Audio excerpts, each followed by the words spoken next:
Kita dengarkan kisah Asy-Syu'bi. Syu'bi terkenal seorang ulama tabi'in, nama lainnya Amir bin Syurahbil rahimahullah. Beliau pernah menjadi penasehat khalifah. Penasehat khalifah ini zaman dulu, kelebihan khalifah-khalifah Islam kita itu mereka menjadikan penasehat-penasehatnya selalu ulama, sehingga memang terkontrol terus, terawasi. Ini boleh nggak? Nggak boleh. Ini boleh nggak? Boleh. Kita lihat kalau kisah sukses pemimpin kita selalu di sebelahnya ada alim ulama. Kalau yang jauh dari ulama pasti udah kacau semua tuh, gitu kan. Maaf, saya tidak singgung siapapun tentunya, tapi saya membahasakan ini umumnya, histori. Kalau kita lihat, coba baca deh, suksesnya pemimpin-pemimpin khalifah-khalifah kita, gitu kan. Itu semua di sebelahnya memang ada penasihat para ulama. Waktu Abu Bakar menjadi khalifah, penasihatnya Umar bin Khattab. Waktu Umar bin Khattab jadi khalifah, Ali bin Abi Thalib dan Uthman menjadi penasihatnya. Waktu Uthman bin Affan, Abdurrahman yang menjadi penasihatnya Ali bin Abi Thalib dan dan Sa'ad bin Abi Waqqas. Terus begitu, mereka saling minta orang-orang di sebelahnya jadi penasihat. Subhanallah, khalifah ini sangat terkenal dengan kesolehannya. Abdul Malik bin Marwan namanya. Saleh dia jadikan penasihatnya Syu'bi. Syu'bi seorang ulama yang terkenal, ulama hadits, ulama fikih dan seterusnya. Pernah satu waktu khalifah ini menahan sebagian orang, tapi belum jelas orang ini salah atau enggak. Penjarain dulu deh, gitu. Dipenjarain dulu untuk memastikan orang ini salah atau tidak. Maka beliau di sebelah khalifah tidak tinggal diam, langsung menasihatin, mengatakan, ya Amiral Mu'minin, wahai pemimpin orang-orang yang beriman, in kunta habastahum bil batil, kalau anda menahan mereka dengan batil, nggak benar nih, fal haqqu yukhrijuhum, pasti kebenaran akan mengeluarkan mereka. Wa in kunta habastahum bil haqq fal af'u yas'auhum, kalaupun anda menahan mereka karena mereka salah, maka Allah lebih memuji sifat memaafkan. Nasihat yang luar biasa. Maka Abdul Malik pun rahimahullah langsung memaafkan orang-orang tersebut, menyelesaikan hak-haknya orang yang diambil, ya. Tentu kebetulan pada saat itu bukan hal mencuri, bukan hal yang apa ya, hal-hal yang masih bisa ditoleransi, karena memang ada perseruan yang akhirnya masih bisa ditoleransi. Akhirnya dimaafkan oleh Abdul Malik, tapi posisi di sini Syu'bi menasihatinya. Pernah satu waktu Syu'bi ini diutus oleh Abdul Malik bin Marwan menuju ke Kaisar Romawi. Kisah yang kedua tentunya. Pada saat dia pergi ke Kaisar Romawi, teman-teman sekalian, pas tiba di sana, Kaisar Romawi heran dengan kecerdasan Syu'bi. Dengan 2 hari di sana Romawi, dia sudah bisa tahu berapa jumlah kamar, bangunan ini dari apa komposisinya, tamannya seluas apa, banyak hal yang aneh-aneh yang ditahu oleh Syu'bi dalam 2 hari di istananya gitu. Lalu dia kagum dengan kecerdasannya, maka dia ingin buat kekacauan nih, dan kirim surat. Surat ini dia bilang kepada Syu'bi, wahai Syu'bi, kasih ini kepada khalifahmu, jangan buka, kasih ke dia. Dia bilang baiklah. Syu'bi menjaga amanah, dikasih kepada Amir Mu'minin Abdul Malik. Lalu waktu dibuka tulisannya begini, dari Kaisar Romawi kepada yang terhormat Raja Muslim Abdul Malik bin Marwan, saya melihat bahwasanya orang yang sedang kamu utus ini sangat cerdas, dan kayaknya dia yang paling layak menjadi khalifah, gitu. Bahasa begitu. Lalu Abdul Malik ini menutup surat lalu mengatakan kepada Syu'bi, apa kau tahu apa yang terjadi? Surat ini apa isinya? Dia bilang, demi Allah tidak, wahai Amir Mu'minin. Amanahnya adalah titipin surat ini, kasih ke Amir Mu'minin. Kira-kira kalau kita tahu isi suratnya seperti itu, masa kita mau kasih ke khalifah, gitu. Kalau secara akalnya memang dia nggak buka, apa adanya. Dan orang yakin kepada Allah Subhanahu wa ta'ala, sehebat apapun tipu daya yang dibuat oleh manusia, wa makaru wa makarallah wallahu khairul makirin, mereka mengatur tipu daya dan Allah juga mengatur tipu daya, dan Allah sebaik-baik pengatur strategi tipu daya. Mau kemana dia muter-muter, mau kemana dia buat data-data palsu, surat-suratnya sampai kemana gitu ya. Toh kapasitas perutnya cuma makan 2 piring, tempat tidurnya cuma 1 kali 2 meter, dan pada saat mati cuma membawa kain kafan. Mau dibawa kemana tuh mobil yang dibeli dari uang haram, tas-tas bermerek, dompetnya, makanan-makanan mewah yang dia makan akhirnya jadi kotoran dan jadi penyakit buat dia. Kebodohan karena tidak faham. Ringkas cerita adalah, kata Syu'bi, demi Allah saya tidak tahu ya Amir Mu'minin.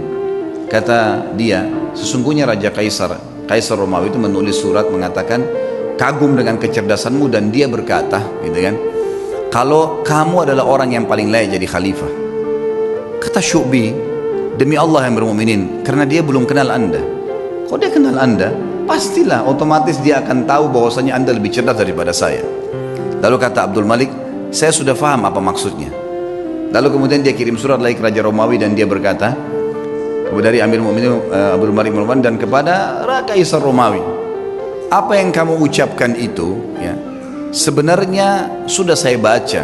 Kalau kau ingin mengacaukan kerajaan saya, dan ketahuilah saya dan Syu'bi bersaudara karena Allah dan tidak akan pernah kau bisa masuk di dalamnya. Lalu pengantar surat ini rupanya waktu dia ngantar surat, dia sempat di sebelahnya Kaisar Romawi, dia dengar, maka dia mengatakan, ya demi Allah, kata si Kaisar Romawi, tapi dalam bahasa Arab diterjemahkan karena mereka juga memanggil Allah, orang-orang Kristen gitu kan. Demi Allah, saya tidak ingin kecuali itu, ingin mengacaukan kerajaannya. Tapi hubungan antara seorang mukmin dengan mukmin, teman-teman, atasan dengan bawahannya, tidak mudah dikoyahkan kalau dia kenal Allah Subhanahu wa taala. Orang ketiga datang membuat fitnah, membuat apa, semuanya tidak akan ada masalah buat dia. Kisah yang lain, Atha bin Abi Rabah rahimahullah. Atha bin Abi Rabah ini, teman-teman sekalian, pernah, tentu Atha ini sedikit saya berikan gambaran, dan ulama mengatakan dalam ilmu jarh wa ta'dil, dalam ilmu hadis kita boleh ada hal-hal yang boleh disebutkan kalau berhubungan dengan kekurangan seseorang, kalau memang itu ciri khasnya, atau sesuatu yang kalau disebutkan tanpa menyebutkan nama pun, nah ini masuk bukan dalam ghibah. Yang jelas ulama menyebutkan ciri fisik di sini, seperti mereka menyebutkan Nabi SAW jarbu, tidak tinggi tidak pendek, itu bukan aib. Atha bin Abi Rabah ini seorang budak hitam, kulit hitam, disebutkan dalam buku-buku tentang penjelasan biodata beliau, orangnya kurus, kaki kanannya pincang, mata kanannya rusak, fisiknya sangat kurang rahimahullah. Tapi waktu Atha bin Abi Rabah menjadi ulama, khalifah waktu itu Sulaiman bin Abdul Malik, adiknya tadi Abdul Malik bin Marwan itu, anaknya Abdul Malik bin Marwan, waktu sudah meninggal ayahnya dia jadi khalifah. Sulaiman bin Abdul Malik ini orangnya baik, khalifah dan suka dengan alim ulama. Dia mengeluarkan peraturan kalau tidak boleh mengeluarkan fatwa di musim haji kecuali Atha bin Abi Rabah, orang alim ulama, karena ini dalam haji tidak boleh sembarangan nih. Sampai Atha bin Abi Rabah dapat julukan ya alimnya ulama, gurunya para ulama. Ulama-ulama pun kalau datang di Mekah banyak meminta nasihat dari beliau. Atha bin Abi Rabah ini rahimahullah, di musim haji datanglah Sulaiman ibn Abdul Malik khalifah dengan anaknya, dengan ketampanannya, dengan dayang-dayangnya, dengan kebesarannya, buka kemah besar, kemudian masuklah wukuf di Arafah. Sementara wukuf, Sulaiman mengatakan, di mana sahibuk, aina sahibukum, mana nih teman kalian nih? Biasanya kalau bahasa sahibukum ini santun dari khalifah untuk mufti, ya, untuk muftinya. Atha bin Abi Rabah ada di mana? Kata mereka, Amir Mu'minin lagi di kemahnya, lagi menunggu orang-orang yang lagi antri, lagi antri bertanya gitu. Dia bilang, saya punya hajat, saya ingin datang ke sana. Baiklah, Sulaiman datang. Sulaiman ini dia menunjuk si ya Atha bin Abi Rabah jadi mufti, dia yang memberikan gaji gitu kan, pemimpinnya lah ya. Dan itu khalifah, dan perlu diketahui Sulaiman belum lagi di zamannya ini khilafah Umayyah jadi luas sekali, luar biasa gitu. Kuasanya sangat luas karena ayahnya juga punya kekuatan militer yang besar. Ringkas cerita, dia pun datang dan dia seorang saleh. Begitu dia masuk ke kemahnya Atha bin Abi Rabah, disambut oleh Atha bin Abi Rabah, pelukan, ngobrol, saling menyebutkan kata-kata yang santun satu sama lain sebagaimana adab seorang muslim. Setelah itu Atha bin Abi Rabah bertanya, wahai Amir Mu'minin, kenapa anda datang ke sini? Kata dia, saya punya hajat, ada pertanyaan yang saya mau tanya. Kata Atha bin Abi Rabah, ini orang tadi saya bilang ya, kekurangan fisiknya ada, dia pegawainya yang datang ke dia ini, kalau mungkin maaf teman-teman di gubernuran sini, presiden langsung yang datang, bukan cuma gubernur, langsung datang, langsung ke ruangan dia karena ada hajat yang dia mau sampaikan misal gitu kan. Datanglah teman-teman sekalian, lalu dia mengatakan, atau mengatakan, hajat anda pribadi, pertanyaan pribadi, atau hajat umat Islam? Kata Amir Mu'minin, hajat saya pribadi, pertanyaan saya pribadi. Atha mengatakan, kalau begitu Amir Mu'minin, mohon maaf, anda keluar antri bersama muslimin, karena ada yang sudah antri sebelum anda punya hajat pribadi. Kalau itu hajat umat Islam, saya akan dahulukan Anda. Orang di sekitar Sulaiman ini marah, tapi Sulaiman diam. Rahimahullah, beliau sangat luar biasa. Mana ada presiden atau raja mau dipermalukan begini?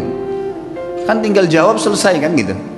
Tapi beda nih, ini namanya muru'ah ya, kehormatan, menjaga kesucian kehormatan dengan Allah, luar biasa. Silakan Anda antri, karena muslimin sudah antri sebelum Anda. Sulaiman keluar antri. Ini orang di belakangnya sudah pada marah nih, ajudan-ajudannya segala sudah luar. Ini kalau bukan karena Sulaiman, dalam riwayatnya dikatakan kalau bukan karena Sulaiman diam, maka kami sudah ngamuk nih gitu. Gitu kan? Ini kalau orang sekarang sudah remuk-remuk tulangnya gitu kan.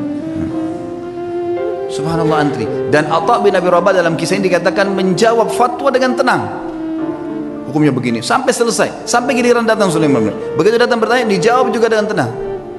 Sudah selesai, pulang, udah pamit pergi. Begitu kembali ke istana, tentu ada masalah nih ya. Sulaiman bin Malik dengan keimanannya juga akhirnya dia mengatakan, kumpulin semuanya, kumpulin semua kerabat saya yang ada hadir di sini dan semua ajudan pemerintahan. Panggil semua kumpul. Di kemah yang besar mereka kumpul. Lalu dia mengatakan, apa yang kalian lihat bukanlah sesuatu yang mempermalukan. Amir Mu'minin, raja, bukan sesuatu yang mempermalukan. Dan demi Allah, Allah memuliakan Atha bin Abi Rabah dari saya karena ilmunya. Dan di dalam Islam memang seorang alim di atas seorang amir. Dan memang saya punya hajat pribadi, maka jangan pernah ada yang merasa marah dengan Atha bin Abi Rabah, karena saya sendiri tidak marah dengan dia. Dan wahai anak-anakku dan para ajudanku, belajarlah agama, karena ilmu agama akan mengalahkan singasana para khalifah. Tapi bagaimana teman-teman, khalifah bisa begitu, Atha bin Abi Rabah alim bisa begitu, dan semua dengan lapang dada bisa menjaga. Kenapa? Karena mereka yakin ada raja yang sebenarnya, Allah Azza wa Jalla. Kita teman-teman cuma kebetulan saja beda formalitas, di baju bedanya cuma sementara, di jabatannya oh ini si fulan, ini mobilnya bedanya begini. Itu cuma hiasan, kemasan. Sama dengan makanan, misal kalau di Makassar ada coto yang ditaruh di mangkuk yang mahal, ada yang ditaruh di piring yang biasa, tapi sama saja coto, kan gitu. Mudah-mudahan bahasa ini bisa difahamin gitu kan, karena kalau makanan langsung faham biasanya. Satu waktu, kisah yang lain, Atha bin Abi Rabah mendatangi jadi Sulaiman meninggal dunia, khalifah tadi meninggal dunia, sudah lewat waktunya dia meninggal dunia. Datang adiknya bernama Hisham bin Abdul Malik. Biasanya memang sudah tradisi, mungkin teman-teman di kantor pemerintahan sudah tahu, biasanya kalau ada datang pejabat baru, maka dia akan ambil informasi dari pejabat sebelumnya tentang orang-orang relasi yang bisa dihubungin, kan gitu. Itu sudah biasa, turun temurun memang dari dulu gitu. Tapi mudah-mudahan relasinya ini orang-orang yang tepat. Yang jelas Hisham bin Abdul Malik sudah tahu kakaknya ini Sulaiman terkenal dengan kesolehannya, dengan kealimannya.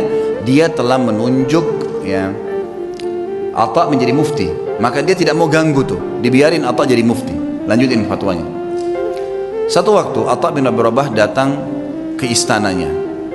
Atha bin Abi Rabah ini teman-teman sekalian naik keledai, keledainya tua, dan untuk naik ke keledai itu kan biasanya ada pijakan untuk injak ya, itu dari kayu biasa. Bajunya biasa, imamahnya juga sudah tua besar gitu.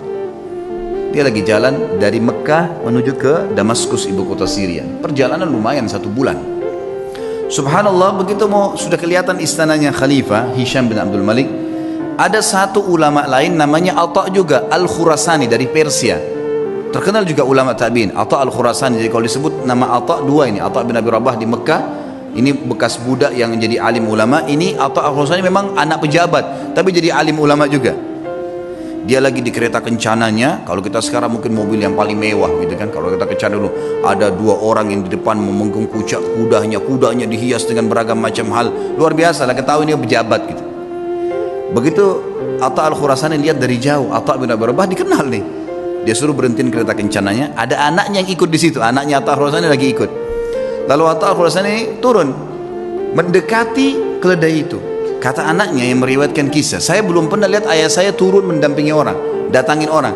Biasanya dia yang didatangin, ini enggak, dia turun dia datangin. Siapa orang ini? Sudah imamannya tua, bajunya tua, keledainya lagi pakai kayu, gitu kan. Kata anaknya nih, dia bilang, saya tidak pernah lihat ada orang semiskin itu. Dalam kisah itu gitu. Lalu ayah saya pun datang, memeluk, salaman seperti sahabat lamanya. Lalu mereka ngobrol, saya tidak tahu apa yang diobrolin. Lalu kemudian ayah saya kembali ke kereta kencana, lalu mengatakan kepada saya, wahai anakku, saya akan masuk bersamanya ke Amir Mukminin. Kata anaknya, ayah, siapa orang ini? Saya belum pernah lihat orang semiskin ini, gitu. Kata dia, hati-hati dengan lisanmu. Ini adalah Atha bin Abi Rabah. Kata anaknya, Atha bin Abi Rabah, alim ulama. Kata ayahnya, iya. Makanya hati-hati, jangan ngomong sembarang. Walaupun bukan Atha bin Abi Rabah, kau tidak pantas mengucapkan kalimat itu. Anaknya mengatakan, saya pun beristighfar kepada Allah. Lalu saya melihat ayah saya jalan kaki bersama dengan Atha bin Abi Rabah. Masuk. Ringkas cerita, masuklah mereka ke istana, lalu mereka keluar. Kata anaknya, ayah, kata anak Atha al-Khurasani, anaknya bilang, ayah, ceritain apa yang tadi terjadi di dalam. Kata Atha al-Khurasani, demi Allah, kalau bukan Atha bin Abi Rabah, saya tidak diizinkan masuk. Atha bin Abi Rabah ini jalan pincang, kakinya hitam, tubuhnya hitam, bajunya biasa, matanya satu rusak.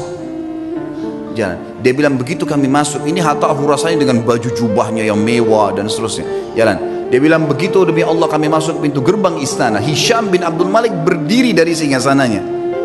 Raja berdiri, kemudian mendekati Atha bin Abi Rabah, dan orang-orang tidak tahu nih Atha bin Abi Rabah siapa. Pejabat-pejabat ini banyak yang tidak tahu karena cuma dengar namanya. Lalu julukannya Atha bin Abi Rabah ini adalah Abu Muhammad, anaknya Muhammad. Hisham mengatakan, hahuna Aba Muhammad, kesini ayah-ayahnya Muhammad. Atha bin Abi Rabah setiap mau mampir ke sebuah kursi dia bilang, la hahuna Aba Muhammad, dirangkul terus tangannya. Kata Atha al-Khurasani, begitu sudah dekat dengan singgasananya, lalu kemudian saya dipersilakan duduk. Atha al-Khurasani dipersilakan duduk. Lalu Atha bin Abi Rabah demi Allah didudukkan di sebelah singgasana khalifah, sebelahnya pas. Dan belum pernah singgasana khalifah diduduki oleh orang lain termasuk anaknya khalifah. Nggak boleh duduki singgasana itu. Hisham mengajak Atha bin Abi Rabah yang luar biasa begitu kehidupannya tadi, kondisinya duduk di sebelahnya. Lalu kata Hisham, ya Aba Muhammad, ada hajat apa? Kata dia, ada hajat saya. Hajat yang pertama, dia bilang, penduduk Mekah dan Madinah, wahai Amir Mu'minin, tetangganya Allah dan tetangganya Rasulullah SAW. Karena di Mekah ada Ka'bah, berarti orang yang tinggal di Mekah kan tetangganya Allah, bahasa santunnya begitu. Di Madinah ada rumah Nabi SAW, walaupun ada kuburannya beliau sekarang, sudah jadi kuburan, tapi kan rumahnya Nabi masih ada. Itu kan masuk dalam masjid. Tetangganya Rasulullah SAW, terlambat ataya mereka. Ataya ini kayak pemberian yang diberikan oleh kerajaan, ya, dari khilafah diberikan kepada masyarakat semua, kaya atau miskin semua dapat dari hasil pendapatan negara, nanti dikeluarkan untuk kebutuhan negara, kemudian sisanya dibagi rata. Itu haknya masyarakat. Penduduk Mekah dan Madinah tetangga dengan Rasulullah SAW terlambat ataya mereka. Maka saya mengingatkan anda kepada Allah agar memberikan kepada mereka. Baik, kata Hisham, ya gulam, sekretaris datang, catat dan berikan sekarang juga. Ada lagi hayanya Muhammad, ada lagi. Para mujahidin yang membela perbatasan kaum muslimin, mereka ribat setiap hari. Terlambat gaji-gaji mereka. Ada istri dan anak mereka mengeluh dengan saya. Maka berikan hak mereka. Ya gulam, catat, segera jalankan pesannya Aba Muhammad. Ada lagi hayanya Muhammad. Terus aja Atha menyampaikan hajat muslimin. Gak ada hajat dia pribadi nih, hajat begini, hajat begitu. Ringkasnya adalah terakhir, sudah 5 hajat, 6 hajat disampaikan. Kata Amir Mu'minin, masih adakah hayat Muhammad? Kata Atha al-Khurasani, demi Allah, Atha bin Abi Rabah berdiri dengan tegak di depan Amir Mu'minin, lalu mengatakan kalimat yang membuat istana itu kalau mau goncang bisa goncang. Dia mengatakan apa? Wahai Amir Mu'minin, ada hajat yang lebih penting dari semua yang saya sampaikan tadi. Kata Hisham, apa itu wahai Atha? Aba Muhammad, apa itu? Ini orang-orang kaget, belum pernah ada orang khalifah duduk, dia beri depannya dan dia menunjuk nih, ada hajat yang lebih penting. Kata dia, apa itu hai ayah Muhammad? Demi Allah wahai Amir Mu'minin, kau dilahirkan di muka bumi ini sendirian, dan kau juga akan mati sendirian, dan kau akan dihisab oleh Allah sendirian. Demi Allah, semua yang kau lihat di sekitarmu ini tidak bermanfaat buat kamu, maka bertakwalah dengan Allah. Hisham bin Malik menangis, waktu itu menangis luar biasa sambil memukul tongkatnya.